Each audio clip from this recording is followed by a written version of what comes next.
Hi friends, present మనం వచ్చేసి చంద్రగిరి కోట దగ్గర అయితే ఉన్నాము. ఈ చంద్రగిరి కోట అనేది మనకు ఆంధ్రప్రదేశ్ రాష్ట్రంలోని తిరుపతి జిల్లాలో ఉంది. ఇది చంద్రగిరి మండలానికి సంబంధించింది. అలాగే తిరుపతికి 12 కిలోమీటర్ల దూరంలో ఈ చంద్రగిరి కోట అనేది ఉంది. ఇక కోట చరిత్ర గురించి మనం ఇప్పుడు మాట్లాడుకున్నట్లయితే ఇది 11వ శతాబ్దంలో నిర్మించబడింది. నరసింహ యాదవ్ రాయలు గారు దీనిని నిర్మించారు. అదేవిధంగా 1367లో విజయనగర యాదవుల పాలనలోకి ఇది వచ్చింది.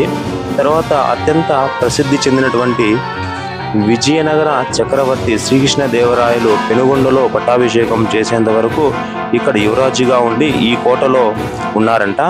అదేవిధంగా ఈ కోటలో తనకు కాబోయే రాణి కూడా ఉందంట. కలిసారని చెప్పేసి ఇక్కడ చరిత్ర చెబుతుంది.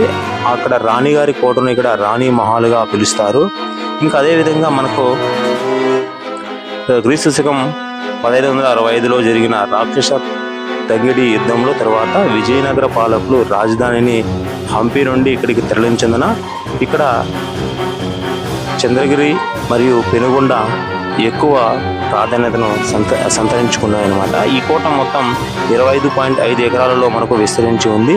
ఇది అర్ధచంద్రాకారంగా ఉండటం వల్ల దీన్ని చంద్రగిరి అనే పేరు వచ్చిందంట. ఫ్రెండ్స్, పూర్తి చరిత్ర ఈ వీడియోలో ఉంది, చూడండి. అలా విధంగా ఈ వీడియో మీకు నచ్చితే లైక్ చేయండి, షేర్ చేయండి, మన ఛానల్ని సబ్స్క్రైబ్ చేయండి ఫ్రెండ్స్.